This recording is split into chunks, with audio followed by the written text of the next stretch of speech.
Greetings from the Long Island Sound podcast. Welcome to the show. Please rate, review, and comment on the show. And call our listener line and leave a message for our guests. Dial 631-800-3579. All right, enjoy the show.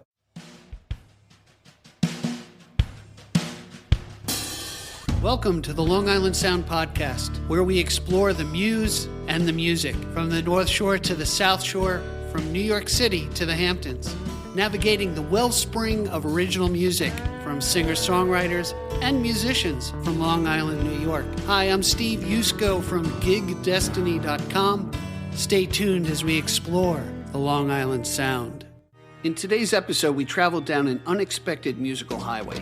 Bill Donnelly is somewhat of a renaissance man to me. We explore his many projects as a percussionist-composer with the ever-popular Albums We Love project, which is a collaboration of local artists covering, you guessed it, the albums we love. In this episode, we discover Bill's bridge between percussion and Tai Chi. Let's listen to Bill's composition, Bridge of Angels, featured on Reza Khan's album, Wind Dance.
Hey, Bill, welcome to the program. Let me tell you, after reading your bio and seeing everything you do, I don't know where you find the time to do it all. It's just kind of amazing. Well, it's great to meet you, and thanks for having me. I've been listening to some of your podcasts, and I think you're doing a really great thing for Long Island musicians. I appreciate that. Yeah, I tell you, it's been a blast. I'm really meeting some great, very generous people, just kind, good-hearted people. And man, there's nothing better in life than surrounding yourself with people that are generous with their art and just their presence, to be honest with you. Now, percussion, it's interesting. Sometimes I would say you're a percussionist and a drummer, not to just disparage drummers and say, hey, you're just a drummer. And drumming is somewhat of a foreign language to me in how you pull things together. So maybe you can kind of expand upon the interaction of a percussionist / drummer within a song, within a band for us to kind of bring us up to date here. Okay. Yeah, that sounds great. What I would say is that for drummers, the more evolved players that I listen to and study, every rhythm evokes a certain response. And that can be based on tempo, subdivisions of the rhythm, where the emphasis or accents are, the pulse. So a drummer's job first is to really understand what rhythm will evoke the best response for a particular song. And that doesn't have to be a complicated thing. It could be really basic, but it should be the right thing. And from there, really, the music or the rhythm becomes the creative energy, creative force that will move the composition forward, inspire the other players to perform, and communicate to the listener. That's what I find interesting about that. I went to a live performance last night, WUSB out in Stony Brook. I really love live performances. Obviously, I like listening to recorded music as well, but watching the dynamic of the artists with the audience and with each other is magical on where they go and where they communicate. And I'm interested from your perspective, do you manage that, or how does it kind of come together? I see the looks that artists will give each other and the nods to say, okay, you're taking the solo or you're taking this part. But how does that language come about for you? I think that language comes about through experience more than anything. I remember when I was younger, and I think that this is common among most younger players, is they're more introspective and they're focused on what they are doing. Their heads might be down, looking at their hands. But at a certain point, through self-trust, you start to lift your head and look around and start to communicate outward. And so the best musicians really can do that. And then in turn communicate with the audience. I think with the famous exception of Miles Davis, who turned his back to the audience, point, I think the best performers really engage the audience. And sometimes it could be, clapping hands or getting them to dance, or, I saw Chick Corea do a call and response where he would play a little melody on his keyboard and the audience would sing that melody back. And it was a really, really great thing. So I think that at its essence, music performance should be about community and communication. It's interesting that call and response with the audience and between musicians is, I think, just a magical thing to watch. Hey, I'm gonna play, whether it's a rhythm or a lead, and it's almost like a challenge. Like, I'm going to challenge you to duplicate that, and there is that echo back and forth. It's always not the same, but can take a different twist. And I think that takes us into a different realm, really. And I'm thinking about last night where the enjoyment for me in the audience was that participation. I'm that extra person in the band because I'm participating in my own little way, whether it's dancing, clapping, or singing along. Yeah, I think that is a really great point and an astute observation. I think a lot of people experience that but don't necessarily put their finger on it. But that's the spirit of music, right? I think when musicians develop, they're developing the physical part of it, their ability to play, maybe the mental part of it through reading music. We're studying the greats. But I think when you do perform, you are tapping into that spiritual realm. And it's when the musicians and the audience are less conscious and they're just letting the music take them to wherever it is that they want to go. And that's really the essence of it. Yeah. And what it comes down to, when you talked about younger musicians, and I really want to touch on sometime in this episode, some tips and for young musicians is, and I think it does come with experience where you start becoming comfortable in your own skin in whatever your talents are. And that's where the freedom kind of opens up. And a lot of that has to do with devil may care attitude to a certain extent, being confident in what you've woodshedded in your talent or what you've brought your talent out.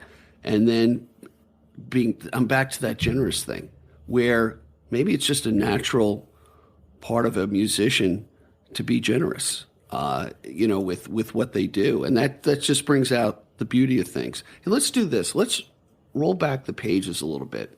Tell me about how you got started, how'd you become a drummer? What was it like? What were the seeds that were planted to make you grow into the person you are as far as music? It was purely accidental because I think the instrument I wanted to play first was piano.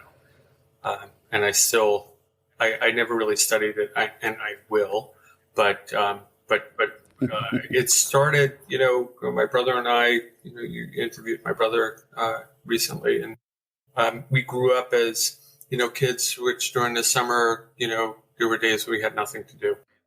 Maybe played enough baseball or whatever. And we said, hey, I think we were listening to the Beatles. We said, hey, let's start a band. You'll play keyboards and you'll play guitar and you'll play bass and I'll play drums. And except we didn't have any instruments. So how we were going to do that, I don't know. Somehow I got a hold of a rubber pad and big marching drumsticks, and I just sort of started to pound away. But what followed that was a lot of what I would say were happy accidents. And I think for any person that you are always reaching these little like crossroads, right? And there are arrows or way markers that are leading you in a direction. And that's really what happened with drumming. So I found out about a local drum corps attached to the fire department. It turned out that the teacher there was a national rudimental champion. He was really, really good, and I knew he had something. So I signed on, and I stayed there until I was probably in my early 20s, developing strong rudimental drum corps chops. And then it was a series of meetings with people ranging from a local musician who I have no idea who he is or was. But when I was a kid, there were no DJs, there were only bands. And so if my parents would go to a local dance, there would be a band. And I remember this guy pulling up in his car, and he had this natural colored Ludwig drum set that really, just caught my eye, and he let me help him load in, which you wouldn't. You get a free roadie. But he answered all my questions, and he would just kind of nudged me forward. I met, my brother and I used to go to a lot of local concerts that were sponsored by the towns or in local libraries, and so we saw Lionel Hampton.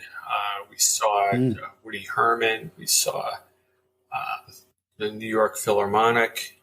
And with the New York Philharmonic, I had snuck backstage and met the percussionist Arnie Lang, who Wow. I thought, being a kind of a long-haired kid with the rock and roll T-shirt, I figured he'd shoo me away, while he's wearing his tuxedo. But he actually brought me backstage, introduced me to Zuba Mehta, and then opened up his trap case and started showing me all these rare instruments. Excuse me, and he really introduced me to this other world, and then invited me to study with him should I decide to attend Brooklyn College, where I think he was teaching, which I didn't do. But all these years later, I think about 5 years ago, I caught up with him at 85 years old. He retired from the Philharmonic. Oh, nice. And I got that lesson from him, which was really wonderful. And, he was rich with history of American drumming. So I had that. I met Buddy Rich when I was about 13 or 14 years old. And, he was nice to me.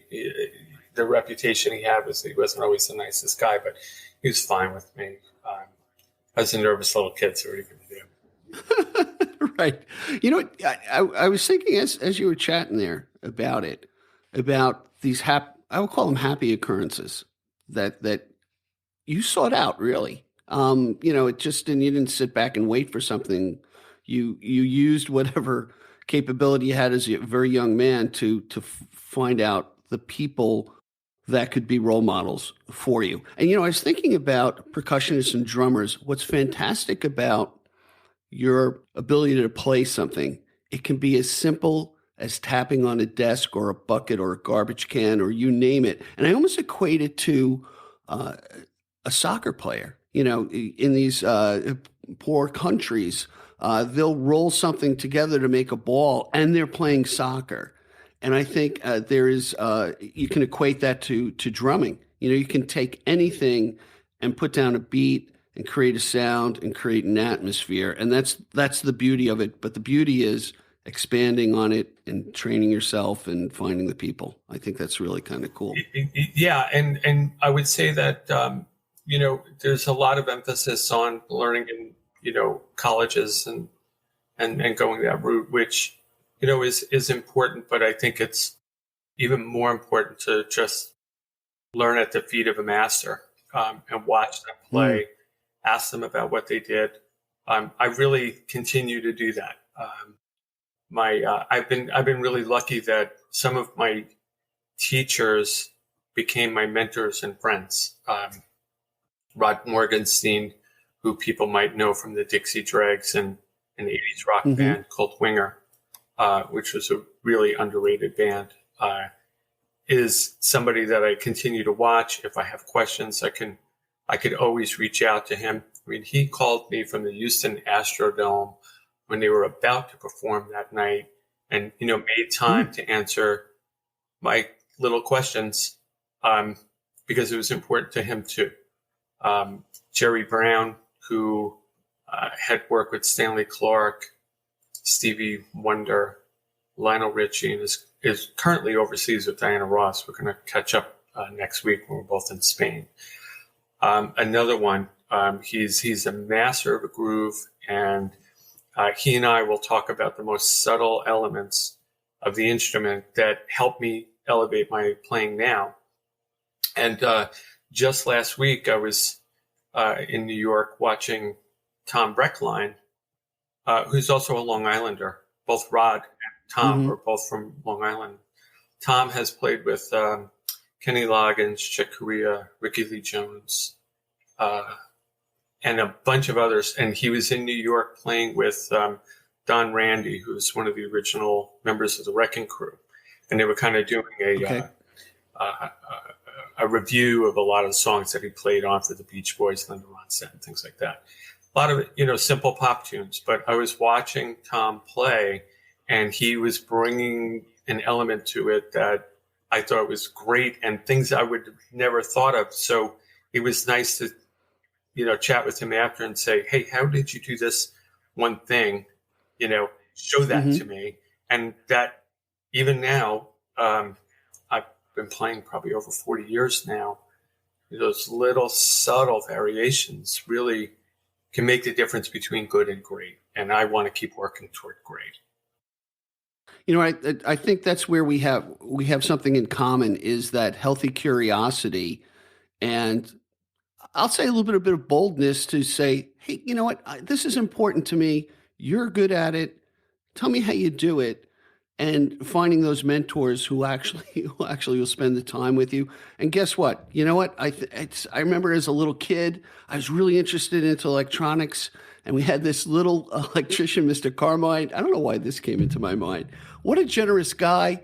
And he saw I had an interest in electronics. And sure enough, the next time he came by our house to do some work, he brought me this resistor chart and taught me about the colors of how to understand resistors. And that was so generous. It's probably why I like to be a techie toy guy today, is because he took the time. I'm just a little, snot-nosed kid at 6, 7 years old. But he saw an interest, and he was able to help that seed grow. Hey, let's do this. Let's just take a quick break, Bill. And when we come back, man, let me tell you, we've got so many great things to dive into about percussion, about, Bill's backstory. Hey, stick with us. It's going to be worth it. Are you a singer-songwriter who wants to take your music to the next level, and you need some professional musicians and really that expertise to help you along?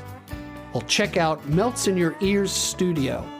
It's Mike Nugent's studio. If you like what you've heard here today, Mike's the guy who can make the connections, put the tracks together, and give you a quality product. Check it out.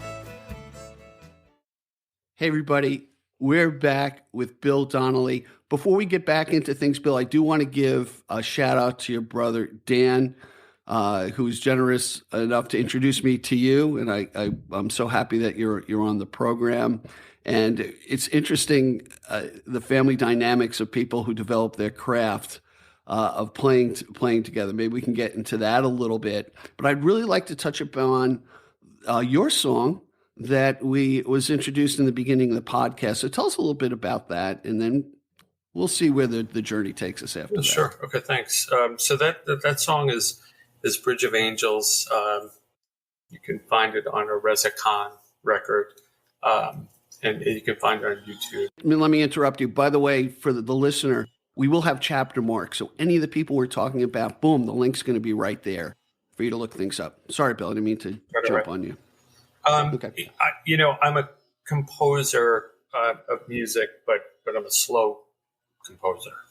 I don't write every day. My output is fairly low, but I do have a couple of things that I write from time to time, and then have an opportunity to present or record them.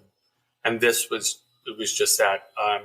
Bridge of Angels actually is a reference to an actual very sad and low point in the life of my extended family who suffered a tragedy. And the intent of the title and the melody was really to maybe offer hope. And I had been writing that piece for a world music ensemble. The orchestration was completely different for that. The melody was actually played on a cello. I had kind of Tibetan bells in the background and a kind of more of a world music feel to it. But Reza, Reza is he's a good friend. He's a very good musician. He's done a lot of recordings, and he and I met on a video shoot following one of his records. I didn't play on the record, but he needed a drummer for the video, and seeing an opportunity, I did my homework and showed up and looked like I knew the tunes, because I pretty much did, just a couple of days. And wound up signing on to the band for a couple of years. And he was kind enough to invite each of us to contribute a piece of music to his one recording, Wind Dance. And so I put Bridge of Angels forward and, adapted it more to his style to make it work. But it's a pretty tune. And I'm very proud of it. Thanks for letting us showcase that. And it's Raza or Reza Khan. Reza Khan. Yeah. So Reza, it's interesting. We're the same age. We were born a month apart. We both grew up listening to the same music. We both were talking a lot about Brampton Comes Alive, if you remember that record. Oh, sure. Yeah. But Reza grew up in India and I grew up in New York. So we have all this commonality, but we were literally across the globe. What's interesting, too, is I'd like you to explain to me and our audience tonal qualities of different cymbals and what you use. Now, you talked about the world music feel and how sound can bring about certain emotions and rhythms. I'm very interested in how you approach that. How do you pick it, that sort of thing? Well, I think that everybody has a different way of playing. I've heard some drummers that tend to, tune their drums very low, kind of thuddy, almost dead sounding. You have jazz drummers that tend to tune their drums maybe higher pitched. And I would say I'm probably somewhere in the middle of that. I do tend to hear music melodically, maybe more than rhythmically. In some sense, and that might go back to the interest I had in piano. There are some drummers that are, maybe only listen to the bass or listen more to the bass player and really lock in with them. I tend to listen a lot to the front line. What are the vocals doing, or what is the horn or guitar playing? And that it's just natural orientation for me. And I think that my selection of drums, cymbals, and my tuning of those are reflective of that. So I like to have a fairly wide tonal range with my bass drum, which a lot of people tend to, put pillows and blankets and make it really dead sounding. Sure. Mine is wide open. My lowest tom will now be maybe one step higher from that, and then each tom will go up almost a third. So I could play a melody on my drums, and if I want to check my tuning, I literally can go and if I can play that little melody, then I know that they're where I need them to be. And then I'll add the snare drum on top of that. And the cymbals, I tend to think of the same way. My ride cymbal will double as a crash for me, or I will ride it as a crash like Ringo did with the Beatles. And then I have the next smaller size, which might be 18 and then 16, and I've got two small splash cymbals. And again, if I play each cymbal, there's almost a little scale that exists there. Okay. And then the creative part is breaking all of that up.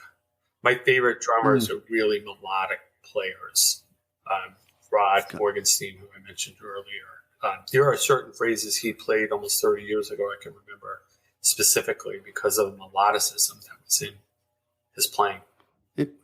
Interesting. To throw something out of left field, how do you feel about electric drum kits? Well, I think they're great, but I think that and they have a purpose, right? If you're playing in a small room or a controlled environment, they are great to have. I think that the mistake that electronic drum manufacturers make that may be different than what keyboard players or keyboard manufacturers do is keyboard manufacturers manufacture an instrument that's going to have new sounds, and drum manufacturers are trying to capture old sounds. Oh, interesting. Yeah. I personally, I have electronics. I really don't use them. When I was working with a keyboard player that was a friend of mine when drum machines were becoming very prominent, and he was doing a lot of dance records in Manhattan. He was making a good living at it. He said, hey, you should get into programming because you'll work if you get into that. And he said that to me while we were standing in the Power Station, which is one of the most famous studios. And I went, nah, who's ever going to do that? And I just didn't go in that direction. I like the feeling of hitting a drum. I like the movement of air. I like the vibration. I like the way it makes another person feel. It's kind of, primitive, but I like that. Right, exactly. talking about primitive, because we had another discussion the other day. You spoke about the role a drummer has in African communities. I'd like you to touch upon that because I found it so interesting. So my exploration into that kind of area came about as a result of trying to do some self-therapy over a couple years. I had at the time just left a band that was close to getting a recording contract. Excuse me. It was a very good band. I had not listened to that music for almost 25 years. And when I pulled it out and actually listened to it objectively, could feel good about what I did. But for a variety of reasons, including just a massive change in the music scene, because this little band called Nirvana came out with Smells Like Teen Spirit. And if you weren't a rock band in Seattle, you're probably not getting signed that year. And I was sort of at a crossroads. I gave myself a deadline to be in that world. And I wondered if I had, was going to be able to do it.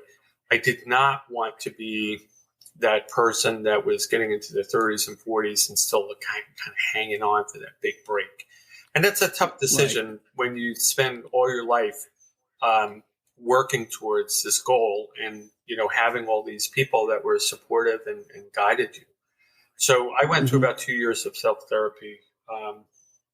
And I came across this book called The Healing Drum. And in it, the first half of the book discussed the culture of the village in Africa that this drummer came from. And the second half of the book talked about the role of the drummer. And it was a really fascinating book because there were rituals that they would do there that, we would maybe characterize as almost savage practices. Like they'd talk about beating a person with a batch of branches, small branches and things like that. But it actually had purpose because what they were trying to do is kind of arrest the nervous system. It was a healing tool. It was just archaic. Anyway, the drummer I found was a participant in the town's births, rites of passage, weddings, and deaths. So basically every communal function, the drummer was a part of that. And that was an epiphany for me because I realized that in America, unless you're, an Elon Musk type of person, you're not considered a quote success. But I realized that that's not true. That if you serve your community, your local village, in weddings, in backyard parties, in the local bar where people just want to get away from the work, the news, and everything that's going on. And if we as musicians, and I say this collectively, really all of your guests too, if for a couple of hours we kind of change the way they feel, the way they think, we open up their hearts a little bit, then what we're doing is actually profound. It's just very local. Interesting. I was just thinking about the pandemic and the aspect of that contribution you make to community introspection and hope and that sort of thing. We had a period of time where we're locked down, literally, and sad and interesting to watch different musicians struggle to find their voice and contribute their art. A lot of big creative time being in lockdown. And I think we're starting to see the fruits of it. It's different singer-songwriters, full albums, that they've banged out because they've had that introspective time. So I guess that's, for me, the silver lining on a very difficult time, that introspection of where you go with things. And you can't always do it alone, and you need help. And that's where community plays such a vital role in our overall health, mental health, and everything else, and anyway. Well, I agree with you. And I would say that the creative element in America, it tends to be underrated and undervalued. We're very sports oriented. We're very competitive as a society. There's nothing wrong with that. But I find that creative people are always looking for new ways of doing things. They are collaborative, inclusive. They work with imagination. And, in the United States, being competitive is a good thing, but really the nation was birthed on creativity because they came here with nothing. Right. When you have competition run amok, then things get really nasty to bring it out there. Hey, listen, let's just take another quick break. When we come back, I really want to talk about, by the way, I got to throw this in real quick, about a project that you put together called Albums We Love. And I'll just leave a little teaser before the break. I saw this the other day. I brought more than a handful of people, and let me tell you, it was wow. We'll talk about it when we come right back. Hi, Steve Yusko from Gig Destiny here. Well, as you're probably listening to this podcast, you're probably thinking about that musician who'd make a fantastic guest here on the Long Island Sound. Well, we'd like to hear their story. We'd like to hear their music. So have them reach out to us at gigdestiny.com and we'll explore their craft. Now, back to our podcast. Hey, everybody, we are back with Bill Donnelly. And I gave you a little teaser about Albums We Love. A fantastic idea. That was Bill's idea. Bill, tell us about it. So Albums We Love was actually nothing more than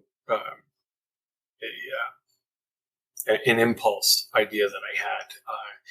And at the time, Peter Gabriel was touring to promote his So record in its 25th anniversary. I went to the show. I really loved it.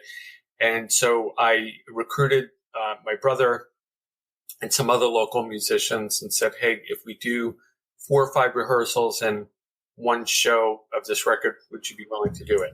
Everybody had other things going on at the time. So I figured this is a short runway. It's got a definite end date, easy to participate in. And so we did it. And what happened was the performance was beyond expectations.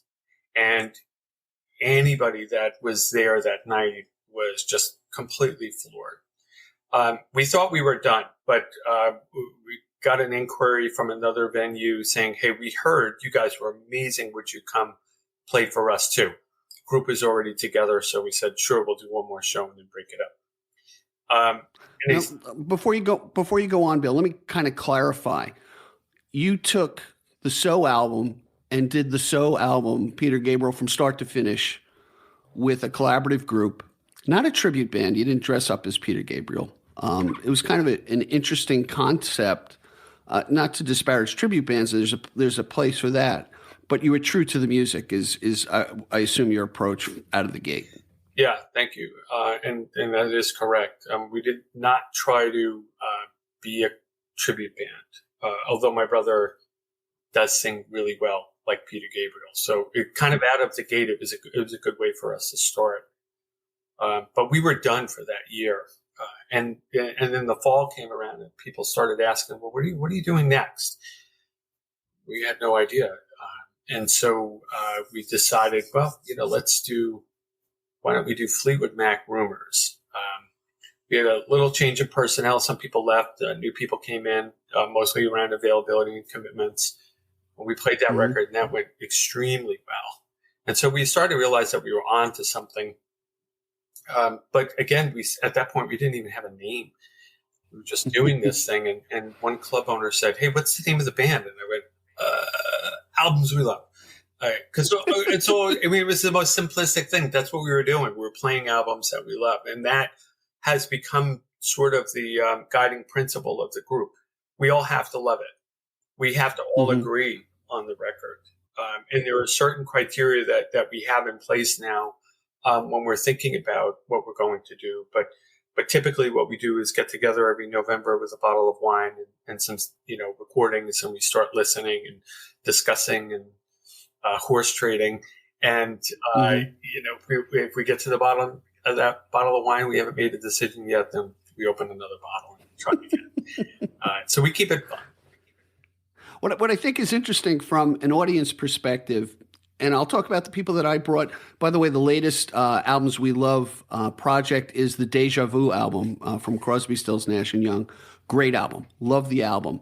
Now, in a person who loves going to see live music and speaking to friends, they don't know Albums We Love, the group, by any means, but they do know that album.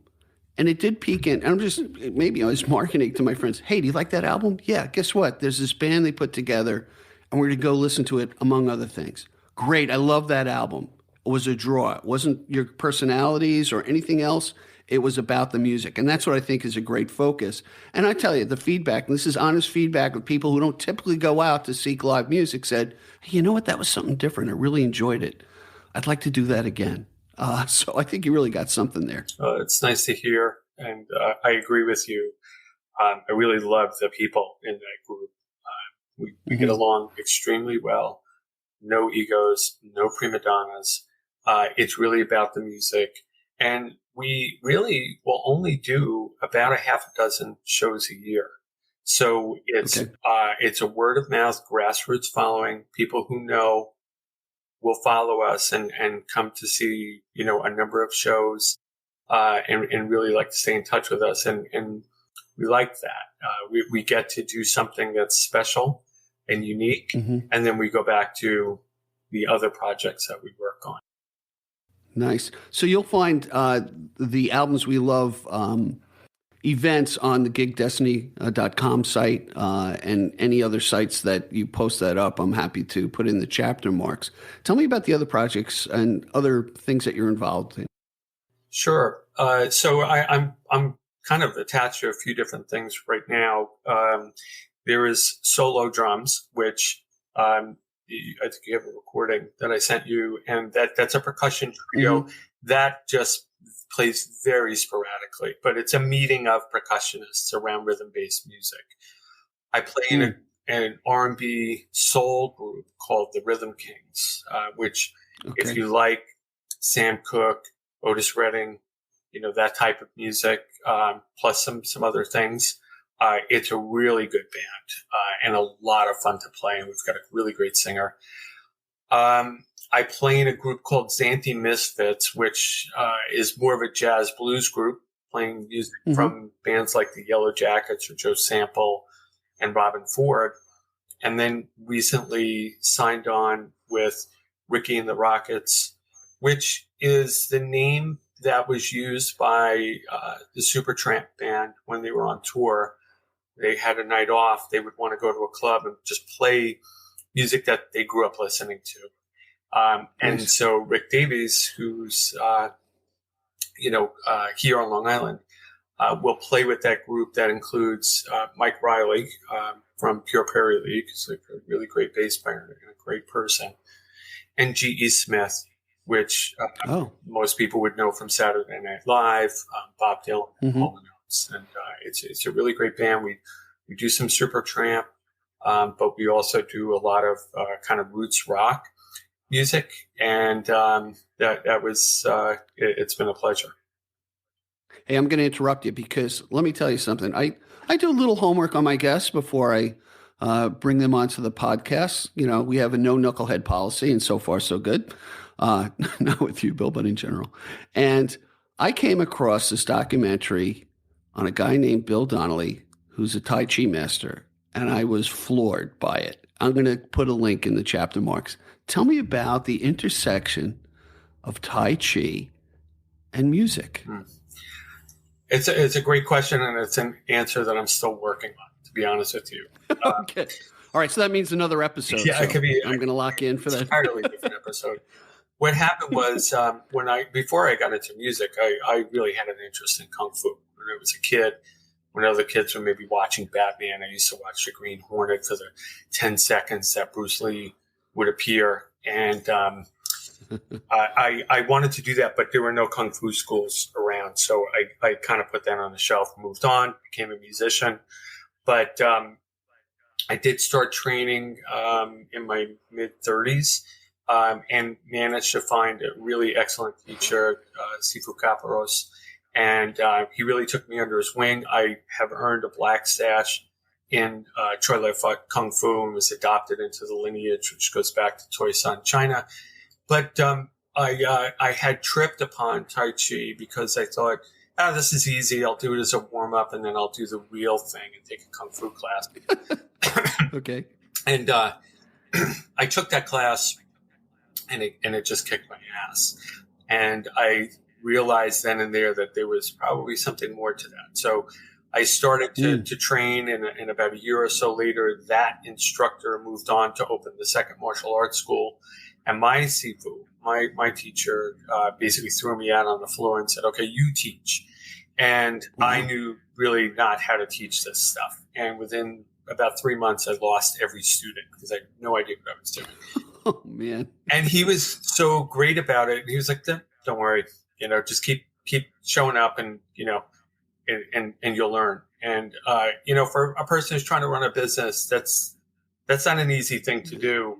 Yeah, that's a huge leap. Yeah. And to your point about, these special people in your life, he certainly has been one of them too. And so slowly, I kept rebuilding. I rebuilt full classes, and I became really interested and proficient in Tai Chi.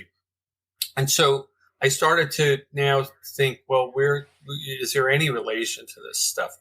As I was thinking about it, I was coming across other musicians that were thinking and kind of pursuing the same thing. Most notably, Alex Acuna, who people might know from Weather Report, but he's played with, U2 to Al Jarreau. He's on tons of movie soundtracks. Very, very well-known drummer and percussionist, an incredible human being. And he's studying at 76 years old, is still studying martial arts and Tai Chi. And so he and I talk about a lot of this stuff. He told me that Bruce Lee told his teacher, Dan Inosanto, that music, dance, and martial arts were all the same. Well, that's a pretty straightforward statement. So what does it mean? And I started to really investigate all of that. What I find that is the connecting principle of those is when I'm playing music or when I'm playing a Tai Chi form, there's a state of grace that you move into that really can't be defined. It can only be experienced. Okay. And I feel that both communicate the feeling of what it means to be alive. Okay. Wow. And so I'm learning this now. I'm integrating rhythm into my Tai Chi, and developing a program to actually teach drummers and musicians how to do that. And I'm finding that the process is actually improving my music and my playing in a more natural way. Nice. Now, do you have I'm sorry I interrupted. Do you have a book coming out? I think you had mentioned on this, or? So I'm working with an editor on the final draft of a book. It's right now that this book is just on Tai Chi, and it basically is not how to, but why to do Tai Chi. And it's really based on my own study, my experience, my instruction, my daily practice, my questions. And it addresses things around emotional balance, multitasking with purpose, strength and virtue, conflict, and balancing martial and civility, which I think is missing. Right. Right.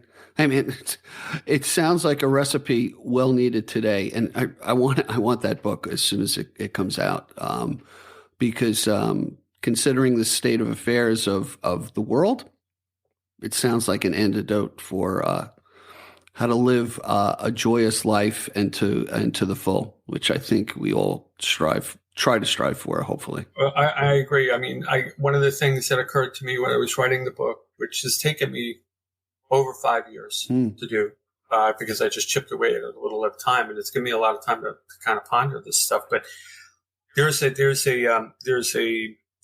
reliance that we've fallen into for our politicians to do for us, for our healthcare industry to take care of us, for our employer to pay us.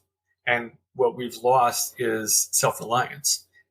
And so I believe in everything that I think I stand for as a musician and a person is that you have to self-cultivate. You have to develop your strength.